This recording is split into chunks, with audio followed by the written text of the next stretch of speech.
It's important to remember that when you're talking about slavery in the United States, slavery existed in all 13 colonies, North and South and Middle for that matter. So when you get into the anti-slavery and the abolitionist movement in the 19th century, a logical place to start is going to be with the process of emancipation as it occurred in the northern states. In the colonial period, all of the northern colonies had slavery as part of practice in that time period. But when you get into the constitutional period, 1770s and 1780s, some states from the establishment of their statehood, they abolish slavery immediately. They emancipate all enslaved people within those state boundaries. The two examples of this that are the initial examples are Massachusetts with their state constitution in 1783. And I'm kind of working a little bit backwards on this chronologically because 6 years before Massachusetts, there is Vermont in 1777. Quick side note on Vermont. Vermont, kind of declared their own statehood back in the 1770s during the Revolutionary War, but they don't officially become a state recognized by the rest of the country until like 1792. So this is like very much on the slave issue. This is very much a states-driven decision as you're looking at this in the initial process in the North. Other northern middle colonies moving into statehood, they institute policies for gradual emancipation. We talked about this a little bit back in Unit 3.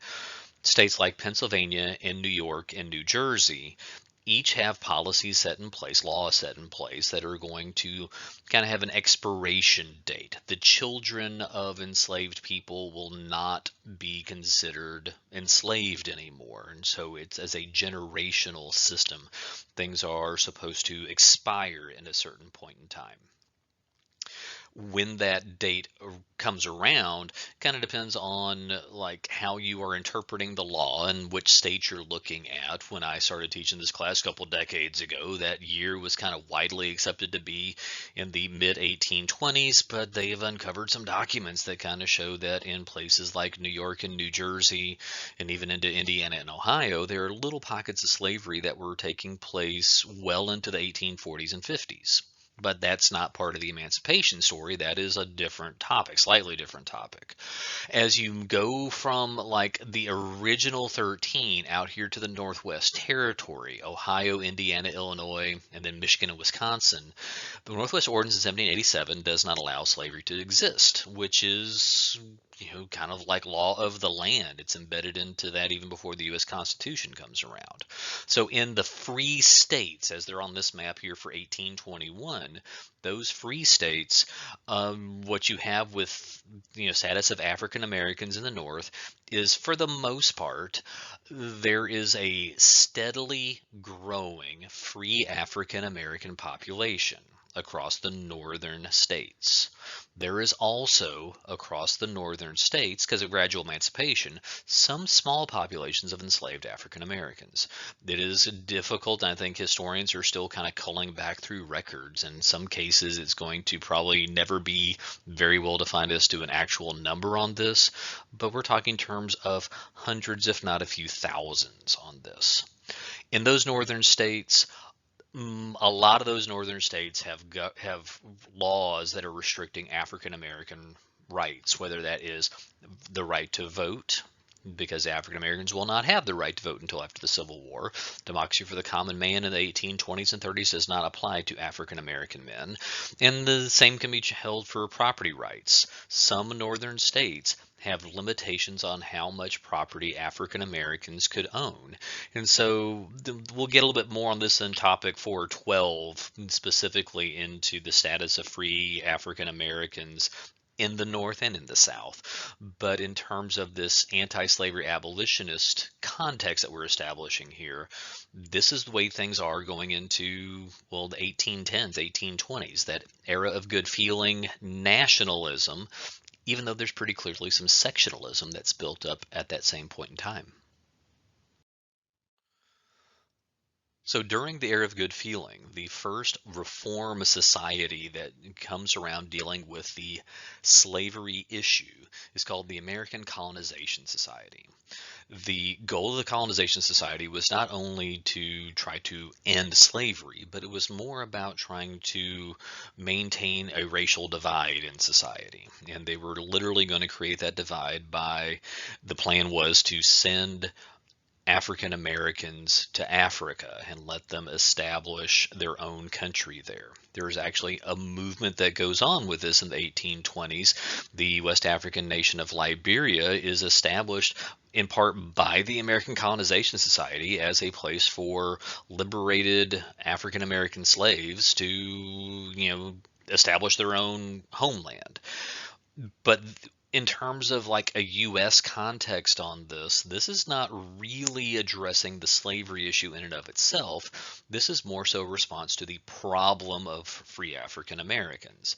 That if you abolish slavery, you're going to have a larger free black population in the United States, and that freedom and those racial differences can lead to some difficult questions that they wouldn't want to answer about, well, equality and democracy and rights and freedom, and who do those things go to. So this is kind of a problematic example of an anti-slavery organization, but it's also the longest lasting anti-slavery organization because it's the first to be established, and it's not really going to go away until the end of the Civil War, for that matter. It's going to have almost a half a century worth of livelihood. The Second Great Awakening plays a role in this anti-slavery movement because there is a branch of abolitionism that you can call evangelical abolitionism. This is influenced by the Second Great Awakening reforms, and it's basically making a religious moral argument against slavery, that this is something that just would violate Christian values and Christian beliefs. And so this is kind of not the same sort of political, economic, social kind of thing, but more of a cultural, idealistic Second Great Awakening, kind of almost transcendentalism kind of figure into this as well. And so this is the direction things are going in by the time you move into the 1820s, into that Jacksonian era. By the time you hit the early 1830s, you have another anti-slavery organization. This is the American Anti-Slavery Society. So you can see we've got a couple of those American blank societies here. Colonization, anti-slavery, kind of like the Temperance Society and the Peace Society that we were seeing in a different section of notes. The American Anti-Slavery Society is sometimes labeled radical abolitionism because it is demanding the immediate and uncompensated emancipation of all enslaved people in the country. Immediate as in not gradual, not like the process that some of the northern states took, but it needs to happen immediately, and uncompensated in the sense that some Southern slave owners felt like that they should be compensated if there was going to be any removal of their property in the form of enslaved people. And some abolition organizations, the Colonization Society, actually promoted the idea that you can financially compensate slave owners for the loss of their property. But the Anti-Slavery Society does not go in that direction. The Anti-Slavery Society is taking a much more direct, moralistic, democratic, egalitarian approach. The central figure on the American Anti-Slavery Society is a man named William Lloyd Garrison. He is a name that you will want to keep track of. Starting in 1831, even before he had the society was established, he establishes a newspaper called The Liberator, which is dedicated to circulating news and stories and promoting the idea of emancipation of all slaves in the country. So this is a real kind of bridging the gap of several different topics. This is a reform movement that is influenced in part by the Second Great Awakening and taking advantage of the increased literacy rates thanks to higher levels of education in the United States. So this is a movement that is going to create waves, even if it stays a relatively small movement on this. Everybody is aware of the arguments being made, and this is going to create no shortage of controversy. The controversy that really leads to a split in the anti-slavery society has to do with their stance on women's rights, because by the late 1830s, early 1840s, when the Grimke sisters, who were members of the anti-slavery society and were banned from speaking because they were the wrong gender to speak to a crowd of men, Garrison and some members of the anti-slavery society took a pro-women's rights stance. Other members of the anti-slavery society chose not to, and so it splits into different factions. The anti-slavery group remains the more radical group, demanding more rights for more people.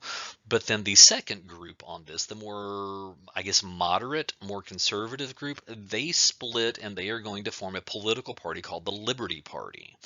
The Liberty Party is a little bit more willing to discuss the possibility of compensated emancipation, gradual emancipation, stopping the expansion of slavery, but maybe it can be, it can stay in existence in states where it already exists. So as a political party in the 1840s, it kind of pops up the same time that the Whig Party does, but it's never going to have that same level of prominence. But we will definitely revisit the Liberty Party when we get into Unit 5 here in the next couple of weeks. Garrison and the American Anti-Slavery Society have a large audience because they are in at the heart of this. They are democracy for the common man speaking to democracy for the common man. These are white American voters and politicians that are speaking to other white American voters and politicians. And so there's an audience that's there, but everything that we've seen up to this point has kind of been from the outside looking in. Focus on Northern Emancipation and the Colonization Society and the Anti-Slavery Society. All of these people that we've talked about, they've all been Northerners, almost exclusively Northerners, some Southern interaction involved, but it's not until you get the presence of some African American abolitionists that are really going to bring more direct evidence into this entire conversation. I think the most notable of these individuals would be Frederick Douglass. And he is another name that you need to know, and you will almost definitely be reading pieces by him either in English class and in APUSH as you're going through this. He was born into slavery, and he escaped slavery as a young man in his 20s in the year 1838. He was at that point, as he escaped from Maryland and made his way to the North, he became a member of the American Anti-Slavery Society.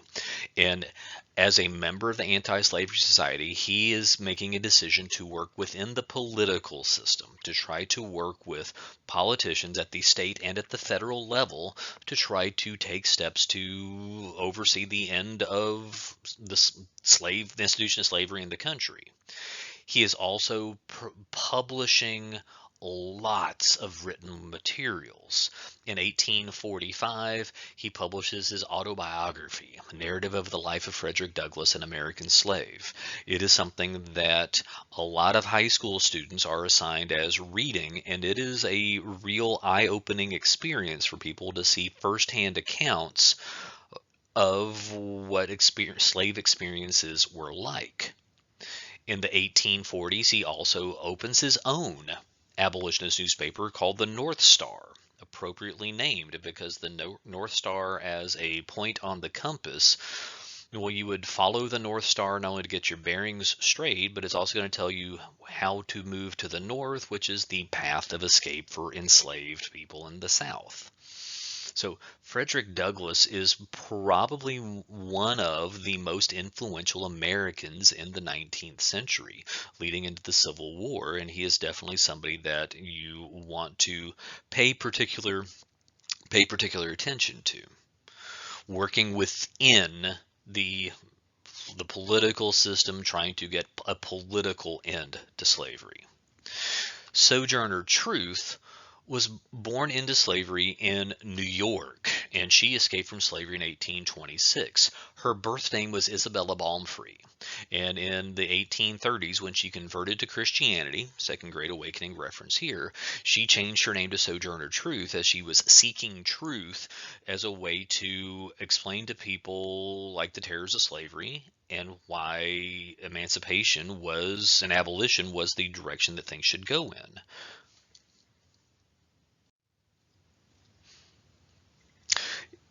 She, like Douglas, is trying to work within the political system to try to achieve emancipation for the country, but she is also working with the Underground Railroad, helping enslaved African Americans escape to the North and that secret network of paths and trails and stations along the way to try to get to northern states or a little bit later on up into Canada.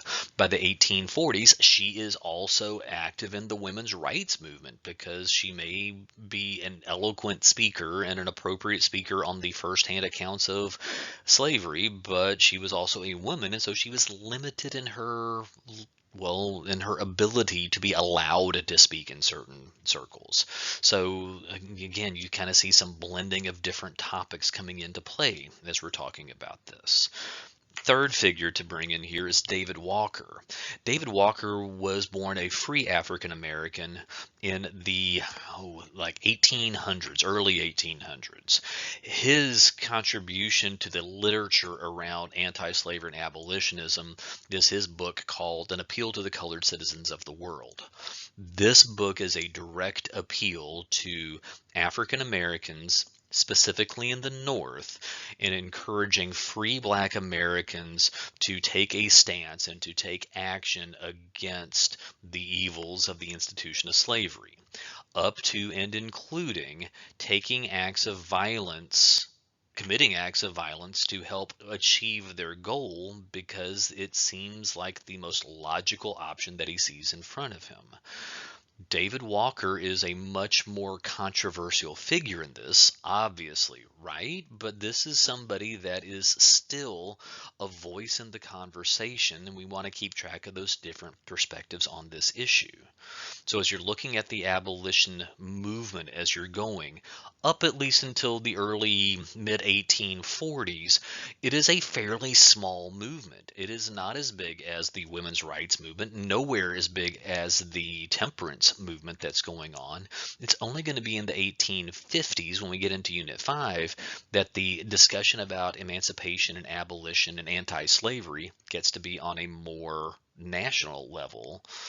But to get further into that, we will have to do that in a different section of some notes. That's going to be more in topic 412 and in 413 on social status of African Americans and then social status of the social hierarchies of the Deep South.